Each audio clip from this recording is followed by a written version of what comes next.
क्या भी कर रहे हैं आईबीपीएस आरआरबी 2023 की तैयारी और आप हैं इन चीजों को लेकर परेशान कि कैसा आएगा सवाल, तो बिल्कुल जुड़ना मत भूलिएगा क्योंकि महिंद्राज लेकर आ रहा है आपके सिलेक्शन को पक्का करने के लिए अंतिम प्रहार। और इस प्रहार का नाम है लास्ट मिनट बूस्टर। यानी ध्यान रखिएगा 31 जुलाई से लेकर 4 अगस्त 2023 तक इन दिनों में शाम के 6 बजे से लेकर 8 बजे तक चलेगी रीजनिंग की क्लास। वहीं पे शाम के 8 बजे से लेकर 10 बजे तक हम करेंगे मैथ्स पर वार।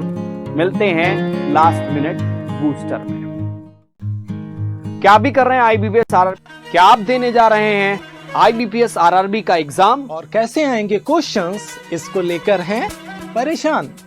तो आपके इन्हीं सवालों का करने निदान महिंद्राज लेके आ रहा है आईबीपीएस आरआरबी का महा मैराथन। तो जुड़ना मत भूलिए 30 जुलाई रविवार सुबह 10 बजे से शाम को 6 बजे तक सिर्फ महिंद्राज के ऑफिशियल यूट्यूब चैनल पर। कर लीजिए सिलेक्शन की तैयारी क्योंकि सीपीओएसआई 2023 की है बारी। जी हाँ, महिंद्राज लेकर के आ रहा है दमदार 20 दिन लगातार। तो जुड़ना ना भूलें 20 जुलाई से सुबह 10 बजे हमारे लक्ष्य बैच के साथ only on Mahindra's official YouTube channel. Hello everyone, जय हिंद दोस्तों, आपका स्वागत है महिंद्राज के ऑफिशियल यूट्यूब चैनल पर। बिल्कुल यार, वेरी गुड मॉर्निंग आप सभी को। बिल्कुल हम लोग आ चुके हैं संडे में, संडे मॉर्निंग यानी 30 जुलाई। बिल्कुल 30 जुलाई को डियर हम लोग मॉर्निंग 7 AM कनेक्ट हो चुके हैं। जैसा कि आप सभी को पता है, वीकली करंट अफेयर सेशन को मैं लेकर आ गया हूं आपके लिए। वीकली करंट अफेयर्स के सेशन में डियर आप सभी को पता है, पूरे वीक की जो भी न्यूज रही होती हैं उनको एमसीक्यू के फॉर्म में डिस्कस करते हैं। अप्रॉक्स आपके 50 एमसीक्यूज हम लोग डिस्कस करेंगे, जो बहुत ही सिलेक्टेड एमसीक्यूज हैं, और इससे आप अपनी पूरे वीक का रिवीजन कर पाते हैं, अपने आप को चेक कर पाते हैं, अपना एनालिसिस कर पाते हैं। बहुत ही सिलेक्टेड एमसीक्यूज होते हैं जो हमें देखने को मिलते हैं। तो यार इसी के साथ ही फटाफट से लिंक को शेयर कर दीजिए अपने दोस्तों के साथ, फ्रेंड के साथ, जिससे वो भी इस सेशन में कनेक्ट हो सके और फाइनली अपनी प्रिपरेशन को, अपने करंट अफेयर्स जो कि 24 जुलाई से 30 जुलाई तक की न्यूज को कवर करते हुए एमसीक्यूज लाए गए हैं, उसको चेक कर सकें, एनालाइज कर सकें, एनालिसिस कर सकें अपना। ठीक है डियर, तो चलिए फटाफट से लिंक को शेयर कर दीजिए अपने दोस्तों के साथ, फ्रेंड के साथ, जिससे वो भी इस सेशन में ऐड हो सके और कनेक्ट हो सके। ठीक है डियर, चलिए। तो बिल्कुल यार, वीकली करंट अफेयर सेशन में आपके लिए वीकली सेशन लेकर आ चुका हूं, है ना। तो चलिए देखते हैं नेक्स्ट इज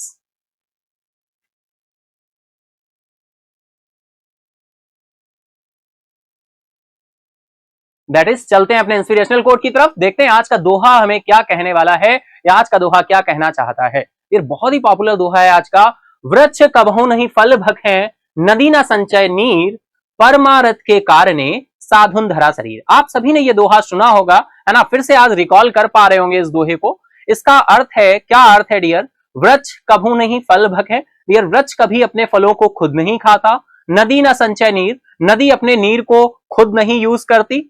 परमारथ के कारणे साधुन धरा शरीर, जो साधु होते हैं, साधु संत होते हैं डियर, वो परमारथ के कारण यानी जनमानस को मोटिवेट करने के लिए, स्पिरिचुअल अध्यात्म के साथ, ईश्वर के साथ, उस पावर के साथ जिसको भी आप मानते हैं, उससे कनेक्ट करने के लिए वो आते हैं। साधुओं ने जो शरीर रखा होता है वो हम आम लोगों के कल्याण के लिए रखा होता है। ठीक है, वो कभी भी अपने लिए शरीर नहीं रखते, वो किसके लिए? जनमानस के उत्थान के लिए, विकास के लिए, उनके पीस के लिए, है ना, भगवान से मिलाने के लिए वो ये शरीर को रखते हैं। जैसे हम बात करें वृक्षों की, ये कभी अपने फल को खुद नहीं खाते। नदी अपने नीर का, अपने पानी का यूज अपने लिए नहीं करती, औरों के लिए करती है। तो इसी तरह से डियर हमें बहुत कुछ सीखने को मिलता है। तो इसी मोटिवेशन के साथ, इसी इंस्पिरेशन के साथ हम शुरू करेंगे आज के सेशन को। बहुत ही अच्छा दोहा है, आप सभी ने अपने बचपन में इसको सुना होगा, देखा होगा। आज फिर से हमने इसको रिकॉल किया,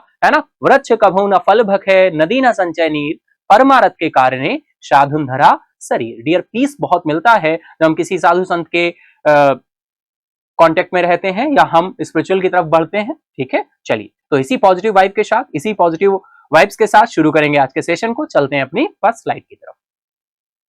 फर्स्ट स्लाइड आप देख पा रहे हैं 24 जुलाई से 29 जुलाई तक के जो भी न्यूज रही हैं उनको हम एमसीक्यू के फॉर्म में डिस्कस करने वाले हैं। ठीक है, तो चलिए शुरू करेंगे। बैक टू बैक आपके एमसीक्यूज हम लोग डिस्कस करें। दैट इज चलते हैं एमसीक्यूज की तरफ, सिलसिला शुरू करते हैं। तो फर्स्ट एमसीक्यू क्या कहता है, चलिए देखते हैं। तो डियर फर्स्ट एमसीक्यू आ गया है भाई, which ministry is organise the festival of libraries 2023 in new Delhi. कौन सा मंत्रालय नई दिल्ली में फेस्टिवल ऑफ लाइब्रेरीज 2023 का आयोजन कर रहा है? बहुत ही अच्छा क्वेश्चन है डियर। ऑप्शंस हैं आपके, ministry of law and justice, ministry of culture, ministry of education, ministry of external affairs. तो बिल्कुल टाइम स्टार्ट हो चुका है, फटाफट से आप लोग आंसर करते हुए चलेंगे कि इसका राइट आंसर क्या होने वाला है। बिल्कुल हम लोगों ने डिटेल में न्यूज को डिस्कस किया था। तो रियल चले आंसर की तरफ देखते हैं, राइट आंसर क्या है। तो राइट आंसर हो जाएगा ministry of culture. Ministry of culture के द्वारा ये शुरू किया जा रहा है। और डियर अगर हम बात करें इसका इनॉग्रेशन, शायद अभी हमें क्वेश्चन देखने को मिले कि इनॉग्रेशन किसने किया है, लेकिन इसका मोटिव या ऑब्जेक्टिव क्या है? तो मोटिव ऑब्जेक्टिव यही है कि हम फेस्टिवल ऑफ लाइब्रेरीज का जो कल्चर है उसको जीवंत कर पाए, उसको फिर से कनेक्ट कर पाए, है ना। लाइब्रेरीज और बुक्स और जो ये एक ऑरा था वो ऑरा हम मेंटेन करके रख पाए। जनमानस बिल्कुल सोशल मीडिया या आज की भागती दौड़ती जिंदगी में कहीं लाइब्रेरीज पीछे ना छूट जाए, ये मोटिव है, ठीक है, जिस आप भी बिल्कुल अच्छे तरह से इसे समझ सकते हैं। चलते हैं नेक्स्ट क्वेश्चन की तरफ। Ministry of culture right answer हो जाएगा। Next is what is the projected inflation rate for developing economies in Asia in the year 2023 according to ADB. भाई एशियन डेवलपमेंट बैंक के द्वारा डियर अभी हाल ही में वर्ष 2023 में एशिया में विकासशील अर्थव्यवस्थाओं के लिए अनुमानित मुद्रास्फीति दर क्या है, ये बात की गई है डियर। एडीबी की बात हो रही है, एशियन डेवलपमेंट बैंक की बात हो रही है, जिसका हेडक्वार्टर मनीला के फिलीपींस में है। तो फटाफट से आप आंसर करेंगे, टाइमर स्टार्ट हो चुका है। ऑप्शंस हैं 3.2%, 3.4%, 3.6% या फिर 3.8%। ये जो एडीबीआई का प्रोजेक्शन आया था, हम लोगों ने डेली करंट अफेयर्स में इसे डिस्कस किया था। जो भी न्यू ईयर है या फर्स्ट टाइम कनेक्ट हुए हैं तो डियर मैं आपको बता दूं, जब आप डेली करंट अफेयर्स के सेशन में कनेक्ट होते हैं तो हम न्यूज डिस्कस करते हैं। वहां पर जो न्यूज डिस्कस हुई होती है पूरे वीक में, उसी पर बेस्ड एमसीक्यू हम वीकली करंट अफेयर्स के सेशन में लेकर आते हैं, जिससे आप अपने तैयारी को बूस्ट कर सकें, अपने आप का एनालिसिस कर सकें, ठीक है। तो बिल्कुल अगर आप आज वीकली सेशन में आए हैं तो आप डेली करंट अफेयर्स के सेशन में भी डेली कनेक्ट हुआ करें मॉर्निंग 7 AM, ठीक है। चलिए चलते हैं आंसर की तरफ, देखते हैं राइट आंसर क्या होने वाला है। आप लोग बिल्कुल आंसर करते रहेंगे, जैसा आप सभी को पता है। आप सभी आंसर करते जाइए और अपने मार्क्स को काउंट करते चलेंगे कि आप कितने मार्क्स गेन कर रहे हैं। जो भी मार्क्स आप गेन करेंगे लास्ट में मेन कमेंट बॉक्स में आप बताएंगे। जो भी मेन कमेंट बॉक्स में बताएंगे उनको हम मंडे को उनके नेम अनाउंस करेंगे कि भाई इनका ये स्कोर रहा, इनका ये स्कोर रहा। इससे क्या होता है कि एक हमारे अंदर एक सीरियसनेस आती है ना डियर। हम भी जैसे घर पे आप एसटी देते हैं, लैब में देने जाते हैं तो अलग चीज होती है ना। घर पे होते हैं, स्टडी रूम में पढ़ रहे होते हैं तो बिल्कुल रहता है कि भाई स्टडी रूम है, वहां पे हम क्या आलस और ये सारी चीजें दूर रखनी होती हैं, है ना। अब आप बेड पे पढ़ना शुरू कर दो तो क्या होता है, धीरे धीरे थोड़ा बहुत पढ़ोगे, फिर क्या होगा, धीरे से नींद आ जाएगी, सो जाओगे। तो सीरियसनेस बहुत जरूरी होती है ना। कुछ चीजों के साथ हमें बहुत ही आपका आलस नहीं रखना चाहिए या बहुत ही कैजुअल अप्रोच नहीं रखनी चाहिए। हमें फिक्स और बिल्कुल डिसिप्लिन तरीके से रहना चाहिए। डिसिप्लिन बहुत ज्यादा भी ना हो जाए और डिसिप्लिन ऐसा भी ना हो कि कोई डिसिप्लिन ही ना हो, है ना। समझ पा रहे हो ना डियर, बिल्कुल ठीक है। तो इस वजह से अगर आप मार्क्स बताएंगे तो सीरियसनेस के साथ आपको सेशन में ऐड होना है और अपने मार्क्स ईमानदारी के साथ, जितने सही हो रहे हैं क्वेश्चंस वो +1 करते जाइए, जो गलत हो रहे हैं उनको 0 देते जाइए। नेगेटिव मार्किंग नहीं है, ठीक है।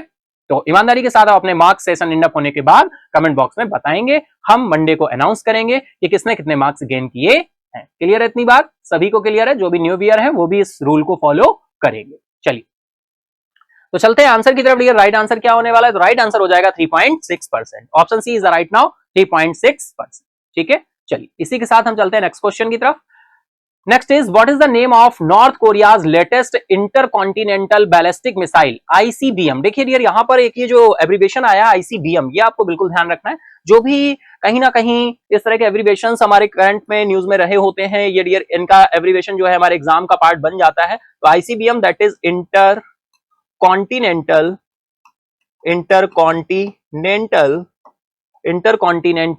बैलिस्टिक मिसाइल, ठीक है। बैलिस्टिक मिसाइल, ये इसका एब्रिविएशन फुल फॉर्म हो जाएगा। तो नवीनतम अंतर महाद्वीपीय बैलिस्टिक मिसाइल का नाम क्या दिया है? और बात हो रही है डियर किसकी? नॉर्थ कोरिया की। नॉर्थ कोरिया आप बहुत ही अच्छे से जानते हो, नॉर्थ कोरिया। तो ऑप्शन है आपके हांगचोंग 12, हैंगसोंग 15, हैंगशोंग 16 या फिर हैंगशोंग 18, ठीक है। तो टाइम स्टार्ट हो चुका है, फटाफट से आप आंसर करेंगे आप सभी। ओके वेरी गुड, आंसर करते चलिए, कमेंट बॉक्स में भी आंसर करते चलिए और अपनी कॉपी नोटबुक जहां पे भी लेके बैठे +1 0 ऐसे काउंट करते जाएंगे। एक तरफ लिख लीजिए राइट, है ना। देखिए नोटबुक जो है, कॉपी कोई भी रफ पेज आपने ले लिया, एक तरफ लिख दिया क्या, राइट, एक तरफ लिख दिया रॉन्ग, ठीक है। जितना राइट हो गया एक, तो एक लिख दीजिए, दूसरा राइट हो गया 2 लिख दीजिए, तीसरा 3 लिख दीजिए, यहां पर रॉन्ग तो 1 रॉन्ग, 2 रॉन्ग, 3 रॉन्ग, ऐसे करके चलते जाइए, ठीक है। चलते हैं आंसर की तरफ। राइट आंसर हो जाएगा हैंगशॉन्ग 18, राइट आंसर हो जाएगा हैंगशॉन्ग 18, ठीक है डियर। 18 नंबर ध्यान रखना है।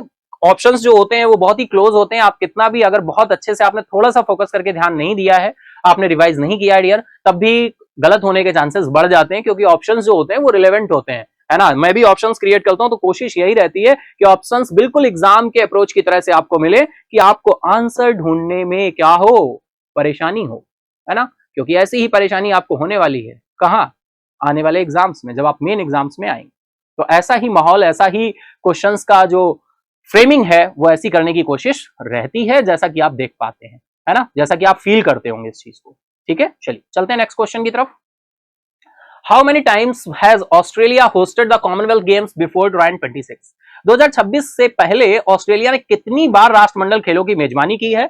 क्यों न्यूज में रहा है, आप सभी को पता है ना, क्योंकि ऑस्ट्रेलिया के विक्टोरिया में कॉमनवेल्थ गेम्स होने थे, कब, 2026 में। लेकिन 2026 में जो गेम्स ये होने थे, यहां से विड्रॉ कर लिया है किसने, ऑस्ट्रेलिया ने। कहा भैया बहुत ज्यादा देखो खर्च होने वाला है, ये खर्च इतना हम नहीं लेना चाहते, इसलिए हमने विड्रॉ कर लिया है। हम ये कॉमनवेल्थ गेम्स 2026 के जो ऑस्ट्रेलिया के विक्टोरिया में होने थे, ऑस्ट्रेलिया ने कराने से क्या कर दिया, डिनाई कर दिया, मना कर दिया, पीछे हट गया है, ठीक है। क्वेश्चन यहां पर यह पूछा गया है 2026 से पहले ऑस्ट्रेलिया में कितनी बार राष्ट्रमंडल खेलों की मेजबानी की है? तो भाई कितने टाइम्स मेजबानी की है, 3 टाइम्स, 4 टाइम्स, 5 टाइम्स या 6 टाइम्स? बहुत ही अच्छा सा क्वेश्चन है, लेकिन मेन जो न्यूज थी वो क्वेश्चन नहीं है, उसके अंदर जाके थोड़ा सा डेप्थ में क्वेश्चन पूछा गया है, ठीक है। तो बिल्कुल आप लोग आंसर करेंगे, टाइमर स्टार्ट हो चुका है, टाइम स्टार्ट नाउ, फटाफट से आंसर करेंगे। 3 टाइम्स, 4 टाइम्स, 5 टाइम्स या फिर 6 टाइम्स, ठीक है डियर। तो बिल्कुल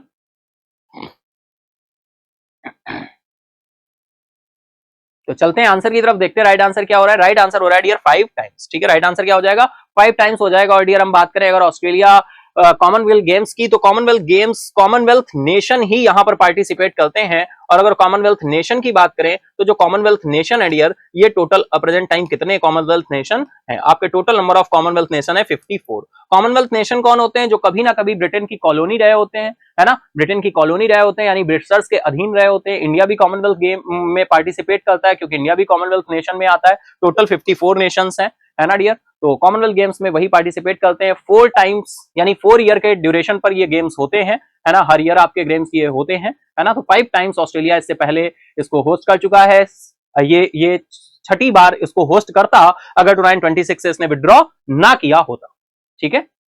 चलिए चलते हैं next is the commonwealth games were previously known as, भाई राष्ट्रमंडल खेलों को पहले किस नाम से जाना जाता था डियर? बिल्कुल बहुत अच्छा क्वेश्चन है। देखो अगर हम बात करें SSC, state level, central level या सीसैट के एग्जाम्स वगैरह की, तो वहां पर क्वेश्चन इसी तरह से बनता है। अब कॉमनवेल्थ गेम्स बहुत ही डायरेक्टली सिंपल 1 to 1 क्वेश्चन आपको ऐसे थोड़ी दे देंगे, है ना। यहाँ पे थोड़ा डेप्थ में क्वेश्चन आया कि कॉमनवेल्थ गेम्स को प्रीवियसली किस नाम से जानते थे हम, है ना, किस नाम से जानते थे? International games, world games, British empire games या फिर ग्लोबल ओलंपिक्स। अब देखो बहुत ही सिंपल सा क्लू मिल रहा है, अभी मैंने बोला, है ना। अब देखो कहीं कहीं होता है कि आप कॉमन सेंस अगर लगाओगे तब भी आप आंसर कर सकते हो। कॉमन सेंस एक बहुत लेकिन उसके लिए सेंस होना चाहिए। जब सेंस होगा तभी आप कॉमन सेंस लगा पाओगे। मतलब समझ रहे हो ना क्या कहना चाह रहा हूं? अपने ऊपर मत लेना कि मैं कह रहा हूं तुम्हारे अंदर सेंस नहीं है, मैंने ये बिल्कुल भी नहीं बोला, है ना। समझना मैं क्या बोल रहा हूं। मैं बोल रहा हूं जब किसी चीज का तुमको क्या होगा, उसका बेसिक पता होगा, है ना डियर। समझना बात को, बात कहने के कई तरीके होते हैं। जब उस चीज का आपको बेसिक पता होगा, यानी उसका सेंस होगा उस न्यूज का,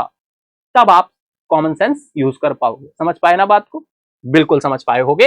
हमने बात की कॉमनवेल्थ की, कॉमनवेल्थ गेम्स की। अभी इससे पहले मैंने आपको बताया जो ब्रिटेन के अधीन रहे हैं वो नेशन, वही कॉमनवेल्थ गेम्स में पार्टिसिपेट करते हैं। तो ब्रिटेन के अधीन रहता हुआ कोई ऑप्शन आपको क्या दिख रहा है? जी हाँ बिल्कुल दिख रहा है, option C, British empire games. तो आपको आंसर नहीं पता, आप गेस करना चाहते हो, तो आप गेस में जाओगे तो आप क्या करोगे गेस? मैं भी भाई ऑप्शन सी ही गेस करूंगा। समझ पा रहे हो ना? जरूरी नहीं कि आपने टू द पॉइंट वो क्वेश्चन क्या किया हो, अटेम्प्ट किया हो। डियर बहुत इंपॉर्टेंट चीज है, आप जरूरी नहीं कि जो भी एग्जाम में क्वेश्चन आने वाले हैं वो आपने इससे पहले कहीं किए हो सकता है कि आप अपने कॉमन सेंस, अपनी अंडरस्टैंडिंग एंड अदर बहुत सारी चीजों को एक कंपाइल्ड वे में यूज करते हुए आप क्वेश्चंस को करते हो, ठीक है। तो इस वजह से तो चलिए देखते हैं राइट आंसर क्या होने वाला है। बिल्कुल टाइमर स्टार्ट हो चुका है ना, और आपके लिए मैं गेस करके इस चीज को दिखाया मैंने आपको कि किस अप्रोच के साथ आप क्वेश्चन को लेकर सॉल्व करने की कोशिश करोगे। तो बिल्कुल राइट हो रहा है, ब्रिटिश एम्पायर गेम्स। बहुत बड़ी कोई बात नहीं है। अब आप बहुत सारे स्टूडेंट्स आप में से ये सोच रहे होंगे अरे ये कौन सी बड़ी बात है, ये तो बहुत ही सिंपल सी बात। आपके लिए है ये सिंपल सी बात, क्योंकि आप पहले से इस चीज को फेस कर रहे हो, काफी टाइम हो चुका है, थोड़ा सा तैयारी को टाइम दे चुके हो। जो न्यू कमर है या न्यू व्यूअर है या अभी अभी स्टार्ट किया है, जितने लोगों के दिमाग में ये बात थी, अब ये कैसे पता चलेगी, इसके लिए तो सर्वे कराना पड़ेगा, है ना। तो आप सभी खुद समझदार हैं, आप में से खुद फील कर रहे होंगे बहुत सारे स्टूडेंट्स कि हाँ सर ये तो हमने कभी सोचा ही नहीं, या इस तरह से पॉइंट्स हम तो कनेक्ट करते ही नहीं थे। तो नहीं करते थे तो करना शुरू करिए, ठीक है। चलिए चलते हैं नेक्स्ट क्वेश्चन की तरफ।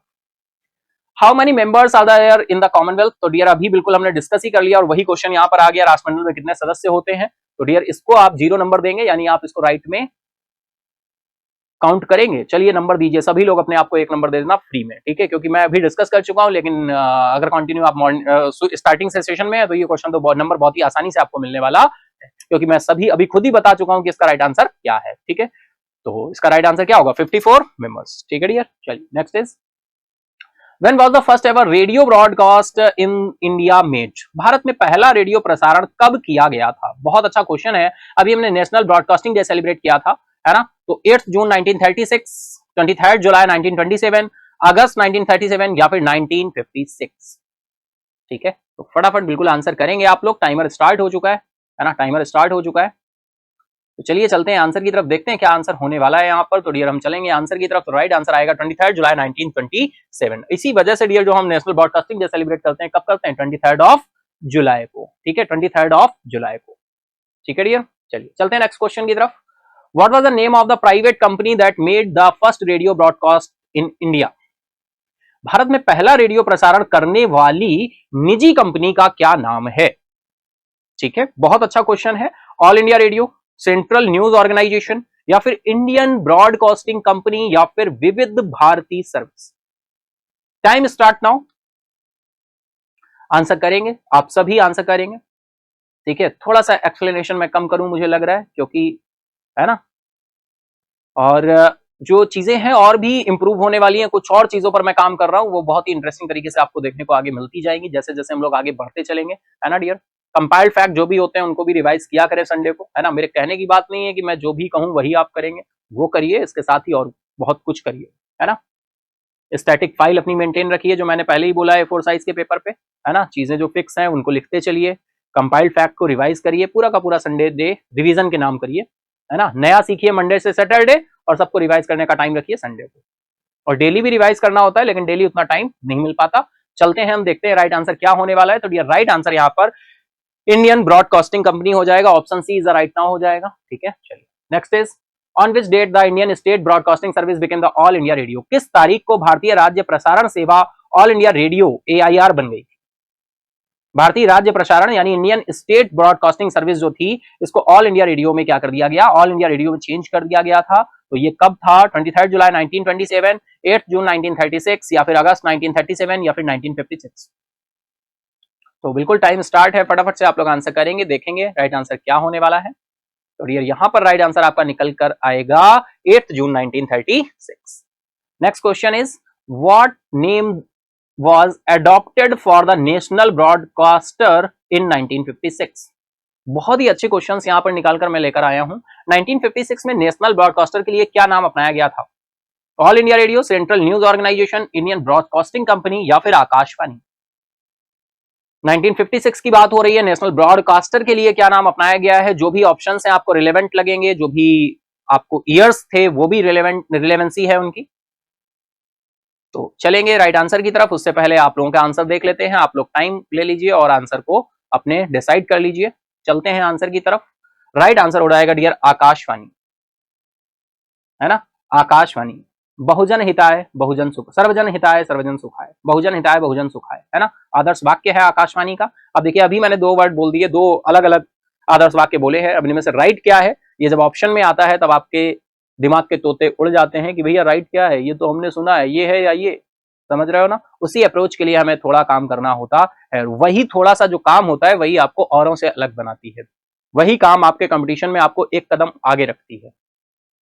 Next is When was the विविध भारती सर्विसेज लॉन्च? विविध भारती सेवा कब शुरू की गई थी? 8 जून 1937, 23 जुलाई 1927, 1956 या फिर 1957? टाइम स्टार्ट नाउ, फटाफट आंसर करेंगे डियर। विविध भारती सेवा कब शुरू की गई थी? तो चलते हैं आंसर की तरफ, देखेंगे राइट आंसर क्या है, लेकिन उससे पहले आप लोग आंसर कर लीजिए, है ना। आप लोग आंसर कर लीजिए, अपनी कॉपी पे लिख लीजिए कि भाई क्या आंसर है आपका। तो चलते हैं आंसर की तरफ, देखते हैं राइट आंसर क्या है। राइट आंसर है डियर 1957। ठीक है डियर।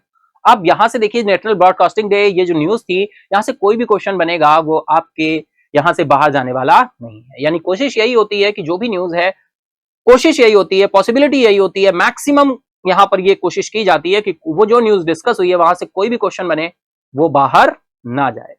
ठीक है, चलिए। What is the motto of Akashvani? Akashvani का आदर्श वाक्य क्या है? बहुत अच्छा क्वेश्चन है, अभी मैंने आपके साथ ये बिल्कुल बोला। बहुजन हिताय, बहुजन सुखाय, बहुजन हिताय, service to the nation, inform, educate, entertain, connecting people, changing lives. अब ये तो बहुत ही सिंपल है, आप कनेक्ट कर पा रहे होंगे, लेकिन देखिए ऑप्शन की फ्रेमिंग अगर मैं थोड़ी सी चेंज करता तो शायद थोड़ा सा मुश्किल होता। जैसे यहां पर लिखा है बहुजन सुखाय और बहुजन हिताय, समझ गए होंगे, बताने की जरूरत नहीं है क्या आंसर है। तो यहां पर बहुजन की जगह हमने सर्वजन हित सुखाय सर्वजन हिताय लिख दिया होता। इसी तरह से और राइमिंग में हमने यहां पर बनाए होते ऑप्शंस, तो वो और भी क्रिएटिव होता। ठीक है, तो बिल्कुल राइट आंसर ऑप्शन ए हो जाएगा, बहुजन हिताय बहुजन, बहुजन सुखाय बहुजन हिताय। ठीक है डियर, लास्ट क्वेश्चन पे बिल्कुल हमने टिक किया है, जी हाँ बिल्कुल किया है। चलिए चलते हैं नेक्स्ट क्वेश्चन की तरफ। नेक्स्ट क्वेश्चन आ रहा है dear, who was the joint secretary department for promotion of industry and internal trade, DPIIT full form ध्यान रखेंगे, and assumed the additional charge of MD and CEO ad interim before Mrs Nivruti Rai's appointment. भाई उद्योग और आंतरिक व्यापार संवर्धन विभाग के संयुक्त सचिव कौन थे और सुश्री निवृत्ति रॉय की नियुक्ति से पहले अंतरिम रूप से MD और CEO का अतिरिक्त प्रभार संभाला था? तो जो हम बात कर रहे हैं मिसेस निवृत्ति राय जी की, इनके अपॉइंटमेंट से पहले यहां पर कौन कार्यरत था, है ना, इन्होंने किसको रिप्लेस किया, ये पूछा गया है। ऑप्शंस यहां पर दिए हुए हैं, मिसेस निवृत्ति Roy, Mrs Manmeet K Nanda, Mrs निवकृति Roy, Mrs निव नलनी रॉय। तो डियर बिल्कुल ऑप्शंस बहुत ही क्लोज हैं, आप लोग फटाफट से इसको आंसर करेंगे, है ना। टाइम स्टार्ट हो चुका है, चलते हैं आंसर की तरफ, देखते हैं राइट आंसर क्या है डियर। तो राइट आंसर निकल कर आएगा Mrs Manmeet K Nanda, Mrs Manmeet K Nanda. Next question is, professor Thalappil Pradeep ground breaking work is focused on. Professor Thalappil Pradeep का अभूतपूर्व कार्य इस पर केंद्रित है, किस पर? ऑप्शन ए है, ऑप्शन ए है space exploration, renewable energy sources, water purification and removal of toxic pollutants, artificial intelligence and machine learning. बहुत अच्छा क्वेश्चन है डियर, बिल्कुल टाइम स्टार्ट हो चुका है, आप लोग आंसर करेंगे, डिसाइड करेंगे क्या आंसर होने वाला है। तो डियर चले राइट आंसर की तरफ, देखते हैं राइट आंसर क्या है। तो राइट आंसर यहां पर हो जाएगा water purification and removal of toxic pollutants. ठीक है, चलिए next is, who will confer the any award on professor T Pradeep. Professor T Pradeep को एनी पुरस्कार कौन प्रदान करेगा? The director general of WHO, the president of Italy, the United nation secretary general, the director general of UNESCO. बहुत ही अच्छा question है dear, बहुत अच्छा क्वेश्चन है ना। तो फटाफट आंसर कर लेंगे आप सभी, चलेंगे आंसर की तरफ। तो उससे पहले बिल्कुल टाइमर स्टार्ट है, आप आंसर करते चलिए। तो ये राइट आंसर यहां पर निकल कर आएगा क्या? The president of Italy, the president of Italy. ठीक है, चलिए next is, the Bonalu festival is celebrated in which city of India. Bonalu महोत्सव भारत के किस शहर में मनाया जाता है? जो भी फेस्टिवल्स होते हैं डियर, भारत की बात करें तो कल्चर से भरा हुआ देश है ना, हर जगह हर रीजन में अलग अलग टाइम पे अलग अलग फेस्टिवल्स, अलग अलग आराध्य, अलग अलग देवता, है ना। तो कौन सा फेस्टिवल, ये फेस्टिवल किस सिटी के लिए? यहाँ पर मुंबई, चेन्नई, हैदराबाद या फिर दिल्ली? तो डियर हम बात करेंगे, तो उससे पहले आप लोग आंसर करेंगे, टाइम स्टार्ट है ना। तो बोनालू महोत्सव की बात हो रही है, Bonalu festival is celebrated in which city of India? Mumbai, Chennai, Hyderabad, Delhi. Right answer की तरफ चले तो डियर राइट आंसर हो जाएगा इसका Hyderabad, option C is are right now, Hyderabad. Next question is, what does the term bonam mean in Telugu, the language spoken in the region where the festival is celebrated? Telugu में Bonham शब्द का क्या अर्थ है? यह उस क्षेत्र में बोले जाने वाली भाषा है जहां त्योहार मनाया जाता है। डियर मैं इस क्वेश्चन को बोलूं, ये क्वेश्चन आपके देखिए क्वेश्चन कहीं भी कुछ भी आ सकता है, लेकिन एक अप्रोच होती है हर एग्जाम की। अगर ये क्वेश्चन की बात करूं तो डियर, तो ये क्वेश्चन थोड़ा सा अगर हम बात करें यूपीएससी लेवल के जो एग्जाम्स होते हैं वहां पर ये आपको देखने को मिल सकता है। अगर हम बात करें सीसैट की, तो वहां पर ये क्वेश्चन जो भी टर्म रहे होते हैं, लैंग्वेज रही होती है या कोई वर्ड यूज हुआ होता है, डायरेक्टली वो उस वर्ड्स का वो मतलब या मीनिंग पूछ देते। तो डियर, बोनम शब्द का क्या अर्थ है? यह उस क्षेत्र में बोले जाने वाली भाषा जहां ये त्योहार मनाया जाता है उससे रिलेटेड है। अगर SSC and state level exams की बात करें तो ये वन लाइनर सीधे से टू द पॉइंट्स क्वेश्चन रखते हैं। लेकिन यूपीएससी से रिलेटेड अगर हम बात करें, सीसैट की बात कर लें, यार हम सीडीएस के एग्जाम की बात कर लें, एनडीए की बात कर लें, है ना, तो ये कुछ एग्जाम्स एंड एफकेट की बात कर लें, अनदर, है ना, जो भी एग्जाम्स आपके रहते हैं वहां पर कुछ इस तरह के क्वेश्चन आपके फ्रेम होते हैं। ठीक है, तो डियर हम बात करेंगे राइट आंसर की, उससे पहले आप लोग बिल्कुल आंसर करेंगे। ऑप्शन से आपके offering to the mother goddess, festival of lights, street food in a pot, या फिर ritual dance. So that is right answer निकल कर आएगा आपका sweet food in a pot. Option C is the right now. Next question is Tata group has announced setting up a battery giga factory in which country? Tata समूह ने किस देश में battery giga factory स्थापित करने की घोषणा की है? UAE, United states, United kingdom या फिर स्पेन? बहुत अच्छा क्वेश्चन, टाइम स्टार्ट, फटाफट आंसर करेंगे। UAE, United states, United kingdom या फिर स्पेन? और डियर बिल्कुल अगर आप सेशन को एंजॉय कर रहे हैं तो भैया लाइक करते चलो फटाफट, यहाँ पे कंजूसी नहीं, फटाफट लाइक करो, फटाफट लाइक करो। अपने दोस्तों के साथ, फ्रेंड के साथ शेयर कर दिया होगा आपने, तो बिल्कुल आप फोकस करते हुए चलिए, लेकिन लाइक कर दीजिए, फटाफट से सेशन को लाइक करिए। दो ही चीजें मैंने आपसे बोली हैं, एक है कि सेशन को लाइक करना, अगर आपको सेशन पसंद आता है तो लाइक करें, और क्या अगर आपकी कोई सलाह या कोई ऐसी चीज है तो उसे भी शेयर कर सकते हैं कमेंट में।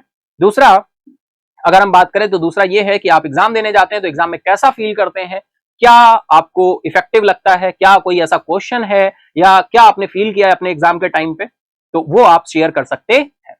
ठीक है, उससे क्या मिलता है? उससे इंस्पिरेशन मिलती है अदर एस्पिरेंट्स को, और मैं बात करूं अपनी तो मुझे भी इंस्पिरेशन मिलती है। ठीक है, चलिए तो बिल्कुल चलते हैं राइट आंसर की तरफ। राइट आंसर आपका हो जाएगा यूके, यूनाइटेड किंगडम। टाटा समूह ने किस देश में बैटरी गिगा फैक्ट्री स्थापित करने की घोषणा की है? तो वो डियर है आपका यूके। यूके का कौन सा लोकल रीजन है ये भी आपको पता होना चाहिए, डिटेल में हम लोगों ने न्यूज को डिस्कस किया था, है ना। चलिए चलते हैं आगे हम लोग।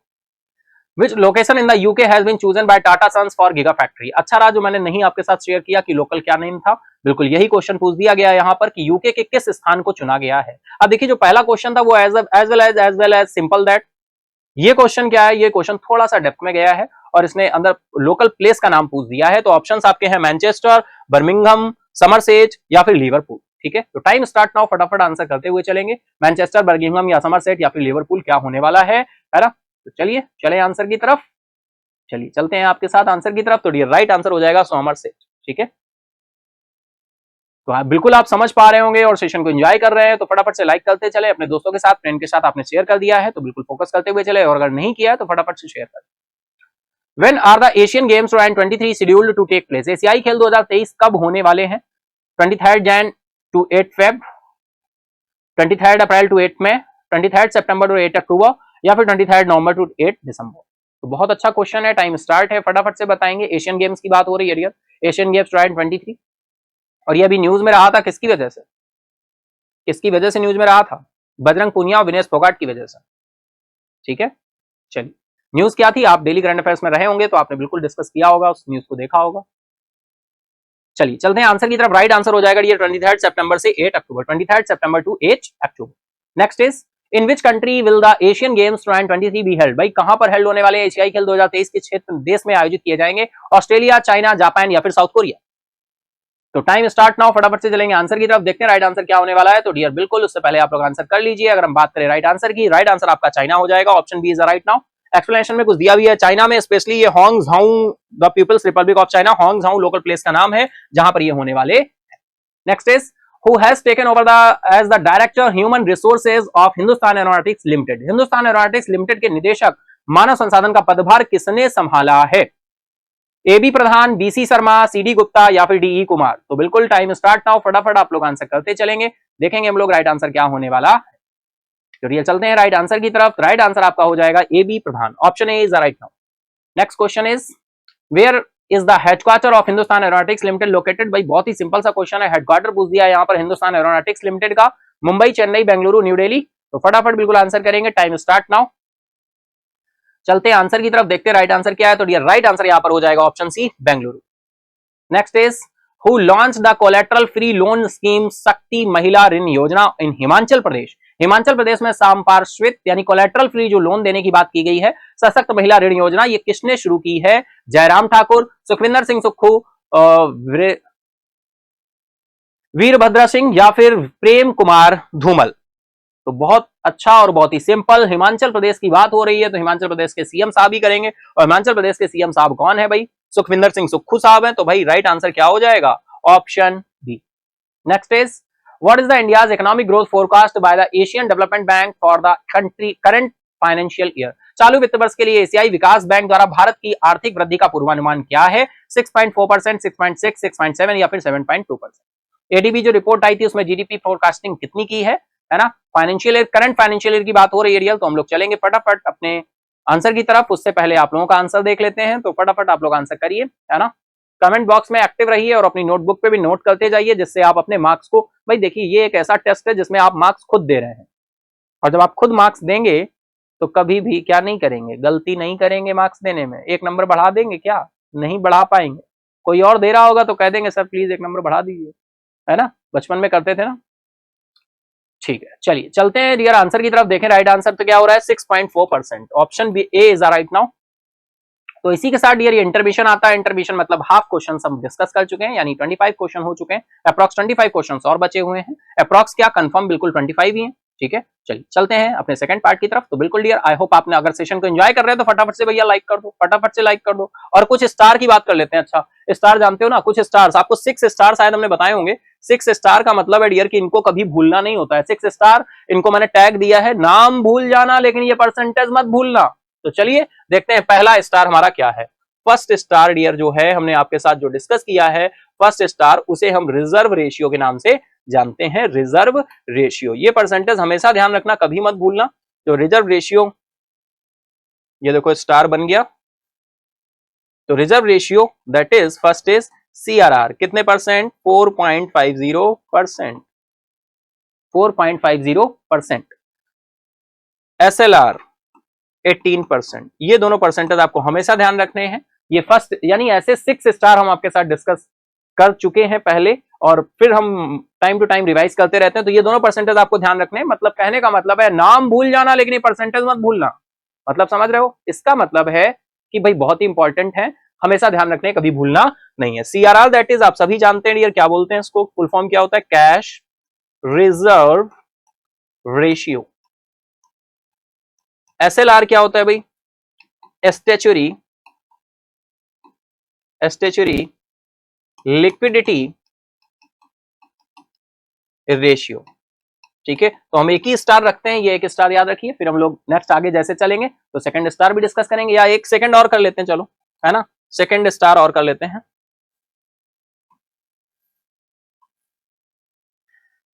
सेकंड स्टार जो है डियर वो आपका, ये तो रिजर्व रेशियो के नाम से पहला स्टार हो गया। दूसरा स्टार जो सेकंड स्टार है, इसे हम पॉलिसी रेट्स के नाम से जानते हैं। पॉलिसी रेट्स, या फिर हम इसे इंटरेस्ट रेट्स बोल सकते हैं, इंटरेस्ट रेट्स।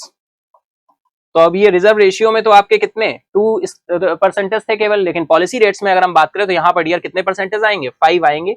सबसे पहला आया डबल आर, फिर आएगा ट्रिपल आर, फिर आएगा SDF, फिर आएगा BR और फिर आएगा MSF। ठीक है, तो ये 5% हमें ध्यान रखने हैं, हमेशा कभी नहीं भूलना। डबल आर की बात करें तो डियर ये कितने परसेंट? 6.50। ट्रिपल आर की बात करें तो ये कितने परसेंट? 3.35%। SDF की बात करें तो ये कितने परसेंट? 6.25%, है ना। और अगर हम बैंक रेट की बात करें तो ये कितना है भाई? 6.75%। जो बैंक रेट होता है सेम एज वेल एज वही आपका MSF होता है, क्योंकि MSF एक फैसिलिटी है और फैसिलिटी हमेशा बैंक रेट पर कंसीडर की जाती है। और MSF कितना हो जाएगा? 6.75%। अब एक बार हम इनका एब्रीविएशन देख ले। Double R that is repo rate, triple R that is reverse repo rate. ठीक है, और SDF दैट इज स्टैंडिंग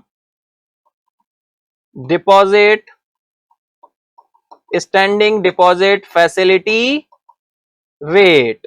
ठीक है, और BR that is bank rate, और MSF that is marginal standing facility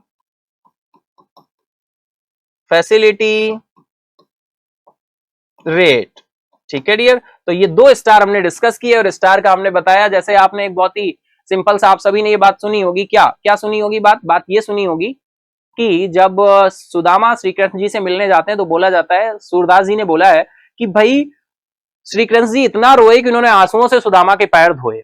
तो डियर आप समझ सकते हैं क्या ऐसा हो सकता है? बिल्कुल, सूरदास जी ने गागर में सागर भरने की बात की है। उन्होंने ये बात इसलिए बोली है कि बहुत रोए, आप सोच नहीं सकते, कान्हा बहुत रोए सुदामा की याद में, तो सुदामा के मिलने पर इसलिए इतना रोए, इसलिए ये इसका पर्सोनिफिकेशन किया गया है ना, किया गया है कि भाई बहुत रोए या आंसुओं से पैर धोए। तो वही आप समझ सकते हैं, मैंने यहां पर इसको इस तरह से कनेक्ट किया है। नाम भूल जाना, आप बताओ क्या आप कभी नाम भूल सकते हो अपना? नहीं, यानी नाम भूल जाना, लेकिन ये परसेंटेज मत भूलना, इंटरव्यू हो, एग्जाम हो, डायरेक्टली पूछे जाते। ठीक है, तो ये हमारे रैपिड फायर का भी पार्ट होते हैं। चलिए इसी के साथ हम चलते हैं सेकंड पार्ट की तरफ डियर, फटाफट चलते हैं अपने क्वेश्चंस की तरफ। तो बिल्कुल क्वेश्चन आ रहा है हमारा सेकंड पार्ट पे, who has been appointed as one of the managing director of life insurance corporation. फटाफट आंसर करेंगे, टाइम स्टार्ट हो चुका है। सिद्धांत Mohanty, Satpal Bhanu,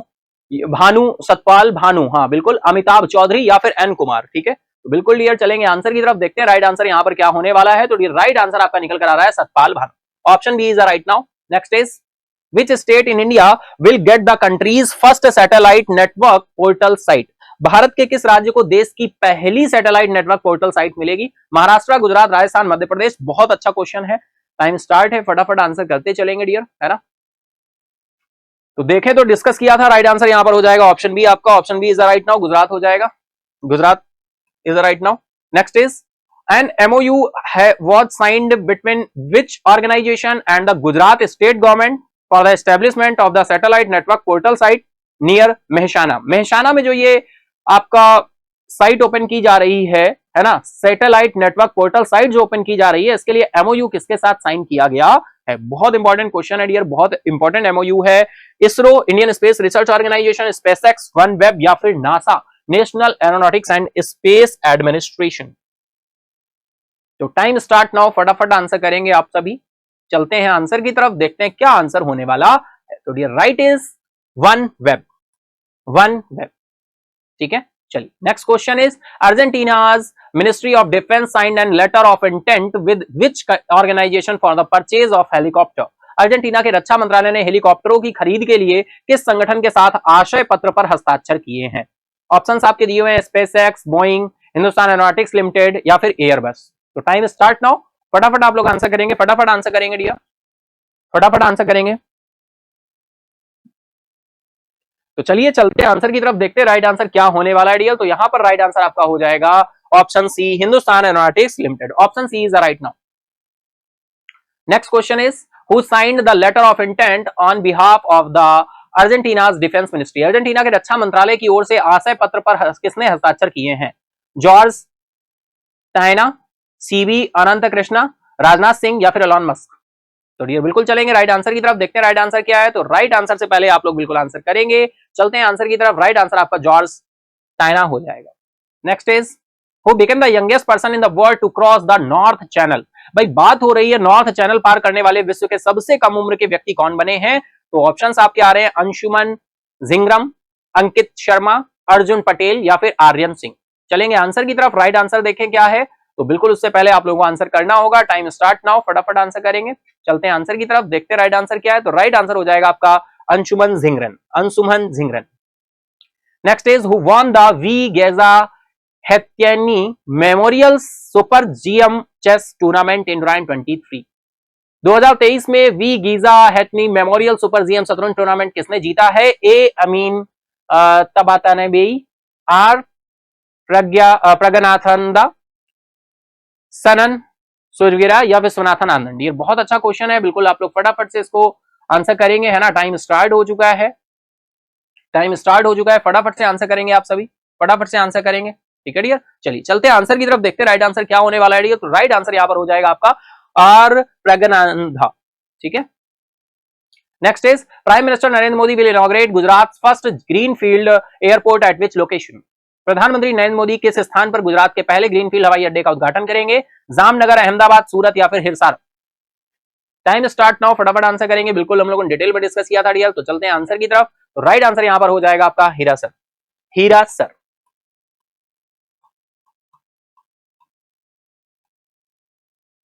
next is when did Prime Minister Narendra Modi lay the foundation stone of the construction of the international airport near Rajkot?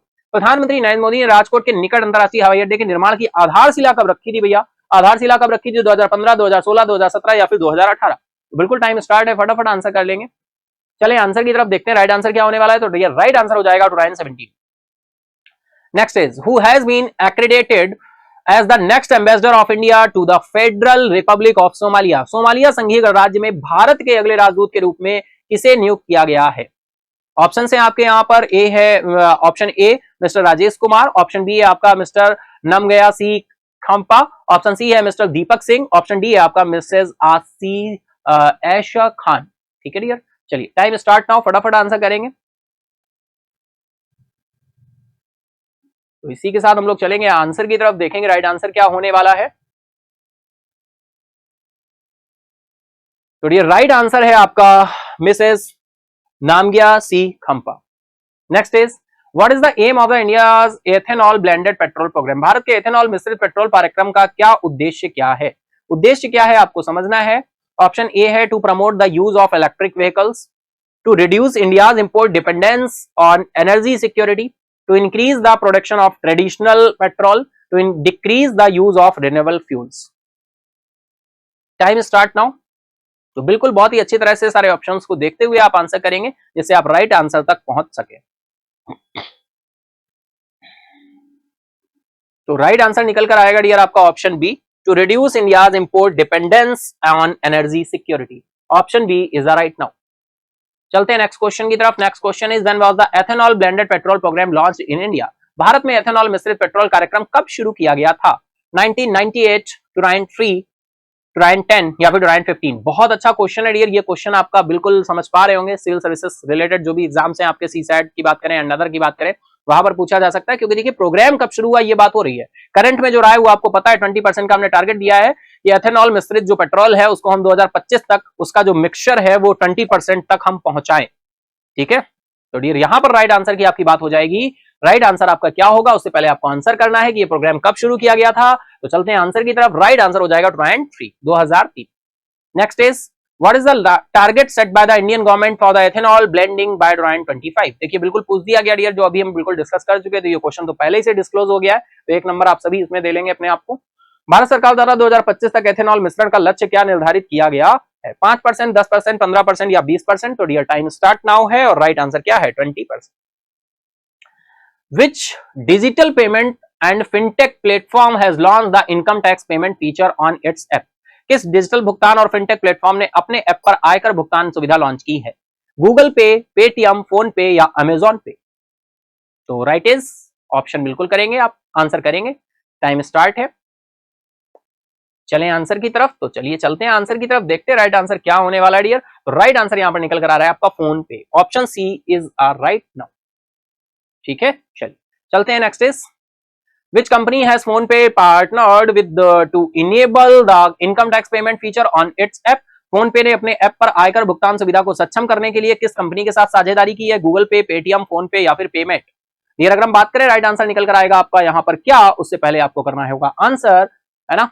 तो बिल्कुल marking आप अपनी काउंट करते चलेंगे, मार्क्स अपने काउंट करते चलेंगे कि क्या मार्क्स आ रहे हैं आपके। तो ये राइट आंसर निकल कर आ रहा है payment. Option D is the right now. Next is which country has formally applied to join the BRICS group and became a shareholder member of the BRICS Bank? किस देश ने ब्रिक्स समूह में शामिल होने और ब्रिक्स बैंक का शेयरधारक सदस्य बनने के लिए औपचारिक रूप से आवेदन किया है? ब्राजील, रसिया, इंडिया या फिर अल्जीरिया? चलेंगे आंसर की तरफ, उससे पहले आपको करना होगा आंसर।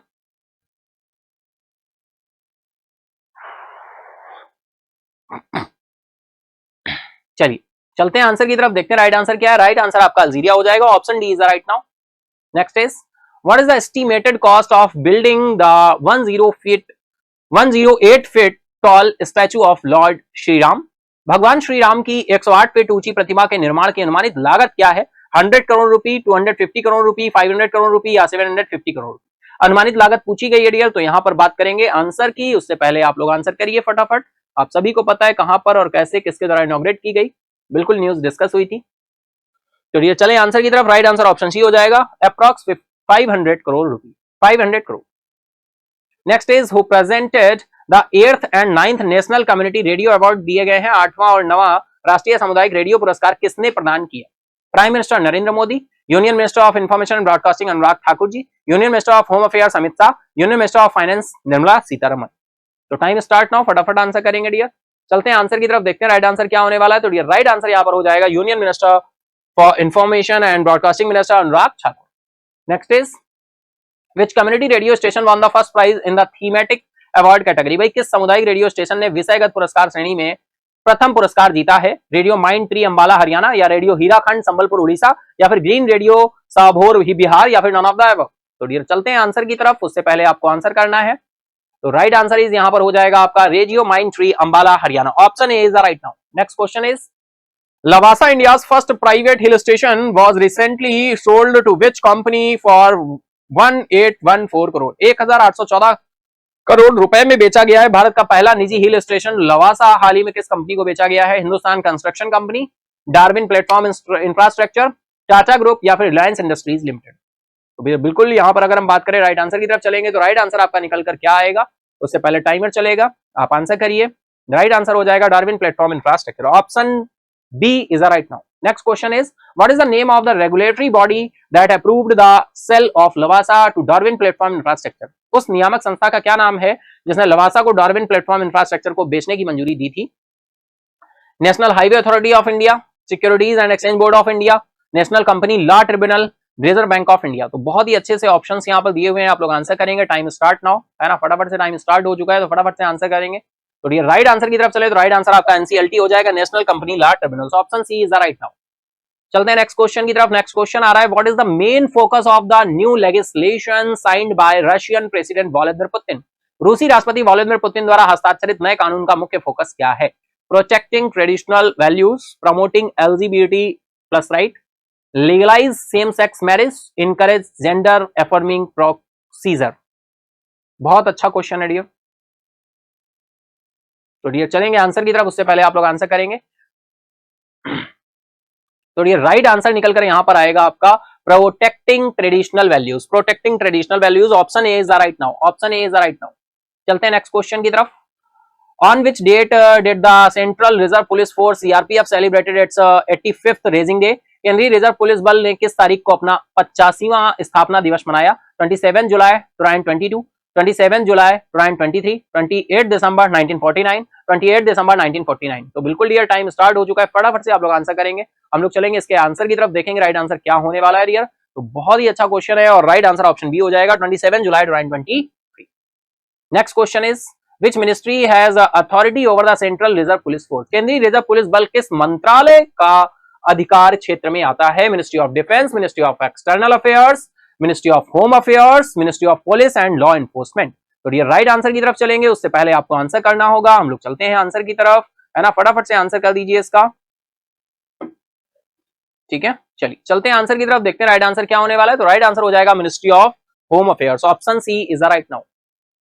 नेक्स्ट क्वेश्चन की तरफ चले। Next question is what is the purpose of permitting bank to open special rupee vostro account SRVAs by the reserve bank? Reserve bank द्वारा बैंकों को विशेष रुपया वोस्ट्रो खाते खोलने की अनुमति देने का उद्देश्य क्या है? To facilitate bilateral trade in local currencies, to promote international investment in India, to regulate foreign currency transactions, to enable banks to open branches in 22 countries. तो फटाफट आंसर करेंगे, देखेंगे राइट आंसर क्या होने वाला है डियर, है ना, टाइम स्टार्ट हो चुका है फटाफट से। तो चलिए इसी के साथ ही हम लोग चलते हैं, इसी के साथ ही हम लोग चलते हैं आंसर की तरफ, देखते हैं क्या आंसर है। आप लोग बिल्कुल मार्क्स अपने बिल्कुल काउंट करते रहे होंगे। चलते हैं आंसर की तरफ। तो राइट आंसर आपका आ जाएगा option A is the right now, to facilitate bilateral trade in local currencies, option A is the right now.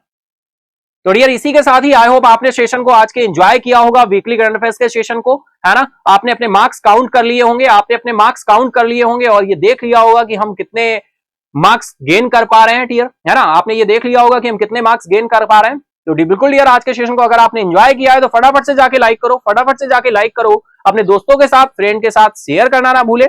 और अगर अभी तक नहीं किया है सब्सक्राइब तो फटाफट से सब्सक्राइब कर ले महिंद्राज ऑफिशियल को, ठीक है डियर। तो इसी तरह के वीकली करंट अफेयर्स में अच्छे मार्क्स गेन करने के लिए आपको डेली करंट अफेयर्स में आना होगा, डेली हमारे साथ जुड़ना होगा और सीखना होगा किस तरह से न्यूज को हम ध्यान रखते हैं, क्या पॉइंट्स होते हैं, क्या क्या स्टैटिक फैक्ट होते हैं, कैसे हम प्रिपेयर करें, कैसे आसान बनाएं, तो ये बिल्कुल आप सीखेंगे, ठीक है डियर। तो आज के लिए इतना ही। बिल्कुल मेन कमेंट बॉक्स में जरूर बताइएगा आपने मार्क्स कितने गेन किए हैं, क्योंकि मंडे को मैं आपके साथ डिस्कस करूंगा किसने कितने मार्क्स गेन किए हैं, उस चीज को मैं डिस्क्लोज करूंगा। तो ये बहुत ही एक अच्छी चीज है, आप अपने आप का एनालिसिस और सारी चीजें कर पाते हैं, ठीक है। तो डियर आज के लिए इतना ही, मिलते हैं हम लोग Monday morning 7 AM daily current affairs की क्लास में। तो thank you everyone, good bye and take care, have a nice day.